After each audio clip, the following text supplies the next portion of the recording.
So many people saw it coming. So many people predicted it, speculated that it was going to happen. And I'm still shookest. So WandaVision episode 5.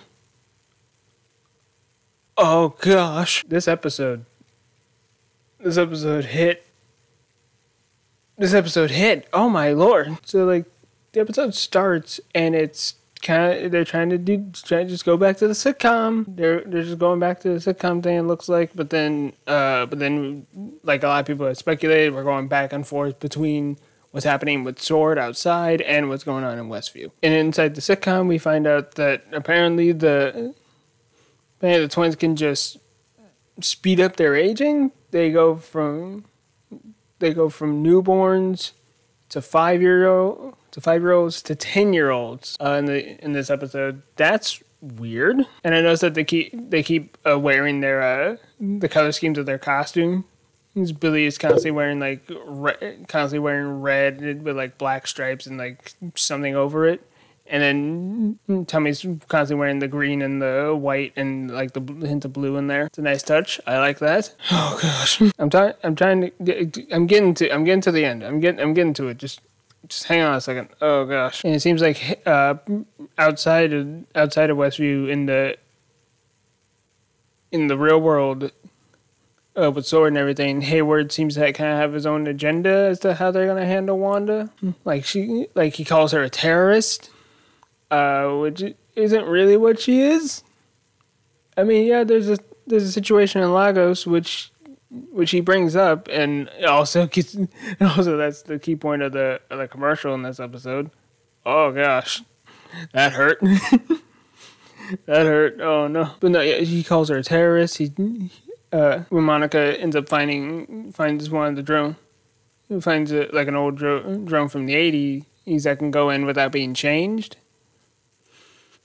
She sends it in to try and communicate, to try and talk to Wanda.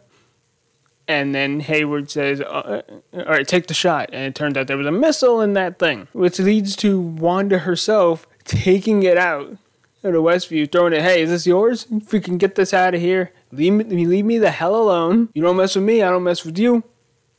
Everything's fine. And then when she walks back in, she does something to like to the dome and everything, and it's glowing like it's like glowing the red. It's like this glitchy glowing red.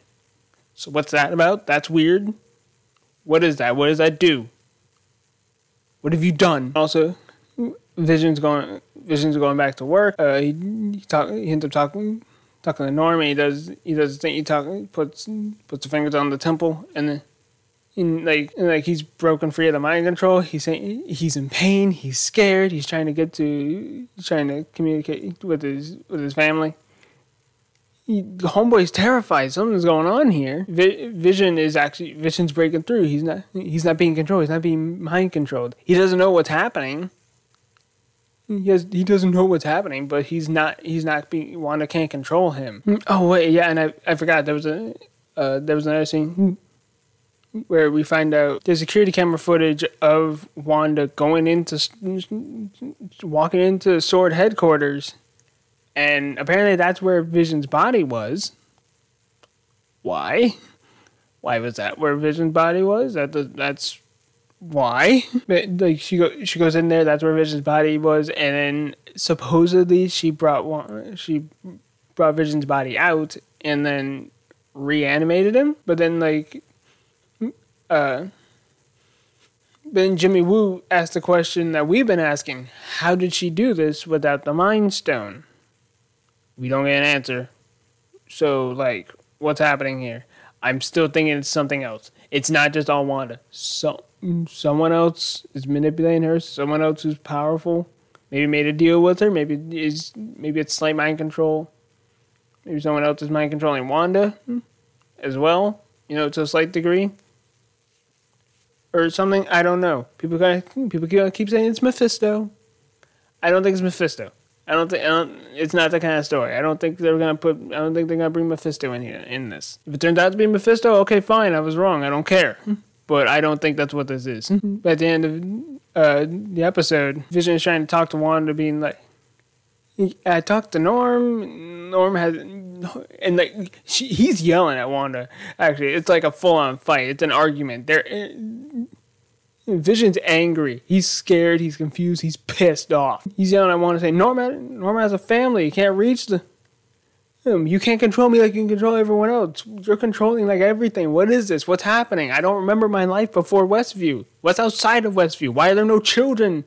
Why are there no other children besides Billy and Tommy?" Wanda's trying to convince Vision, saying like, "No, I don't control everything." Not straight up saying that I'm not controlling anything, because she is. She's controlling some of this to some degree. But it does seem like there are some things that are still outside of her control.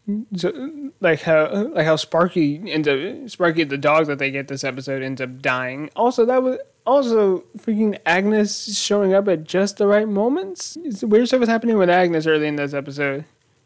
She shows up. Apparently she could hear the babies crying from outside the house. Already that's weird, but okay, whatever, sitcom logic. We can ignore that. Whatever, it's fine. And she's like, do you want to take that again? You want to do that again? And then they just kind of go about it like it's normal, it's whatever. And then Vision pulls Wanda aside, saying like, what was that? What the hell was that? You didn't see that? What you did? What? Okay. And then it turns out, and then Billy and Tommy find a dog.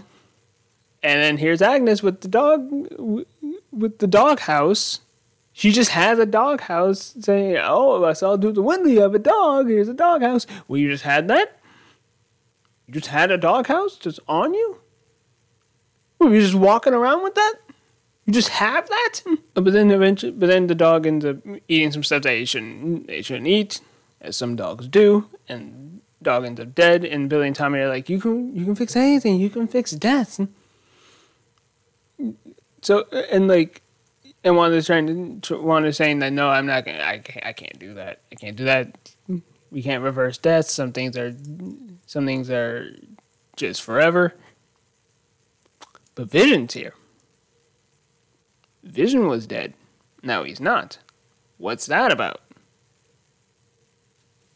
We have so many questions but no answers. And then, oh my gosh. Okay, so wait. So Vision and Wanda are arguing. Wanda's trying to tell Vision that they're basically trying to say things. I don't control everything. Clearly she controls a good chunk of what's happening in Westview, but it does seem like there are some things that are still out of her control. And then the doorbell rings. And it's pretty clear Wanda didn't do that. Vision doesn't quite believe it because, I mean, fair enough. With everything that he's seeing, I don't blame him. Doorbell rings. Wanda goes to answer. We're sitting here thinking, like, who is it? Who is that? Who's at the door? I thought it was going to be Agnes. And, like, it's a dramatic build-up to it. It's like, oh, it's not Agnes. It's not just Agnes. It's not Agnes at all. And they zoom out. You see the white on the hair. You see the white fading into black on the hair. Quicksilver's back. Hooray! You look different. It's Evan Peters. It's Quicksilver. It's Pietro Maximoff. But it's Evan Peters. You know, the guy who played Quicksilver in the X-Men movies. What? Everyone and their mother was saying we had heard that Evan Peters was going to play a kind of significant role in WandaVision. So many people were saying that he's gonna be his version of Quicksilver. He's gonna be, and that's how they're gonna bring back Quicksilver, whatever. I didn't want to believe that, and a lot of other people didn't want to believe that. And the internet was kind of torn on if he's gonna play some unknown character or if he's gonna play Quicksilver. Turns out it's Quicksilver again, but how? Because she didn't open a portal. She didn't open a portal and then just pull him out. He just showed up. He just showed up. Wanda didn't make this happen. Wanda didn't will him into existence. Wanda didn't open a portal and bring him through. He's just there. How is he just there? How is that happening? What's the deal with that? There's so much. What is happening? And then that's where the episode ends. We gotta wait till next week. Episode 6. What the hell? What the hell? There's so many things that don't make sense. So many questions. I don't understand a lot of it. Oh, I'm confused. It seems clear to me that Wanda isn't in control of everything. There's plenty of things here that's happening that are outside of her control. And also I don't think she brought Vision back to life on her own. She maybe went in there and got the body, but she didn't just reanimate him. Someone else did that. Something else did that. And if Evan Peters is truly playing his version of Quicksilver, and it's not just our Quicksilver, but just recasts. Even in the episode, while Darcy's looking in on it and seeing it, she straight up acknowledges that that's not the Quicksilver we've seen. She straight up says she recast Pietro. So like, it's not just an Edward Norton, Mark Ruffalo situation. It's not just straight up this character was played by this other person, and now he's here, and now he's played by a different character. It's not that. That's not what they're doing here. It's straight up in universe. This is weird. This doesn't make sense. My phone ran out of storage to keep recording, so I just gotta go with this. Dang it. I think that's all I got. Okay, bye. Put up the end card. Oh gosh. Can I be your superhero?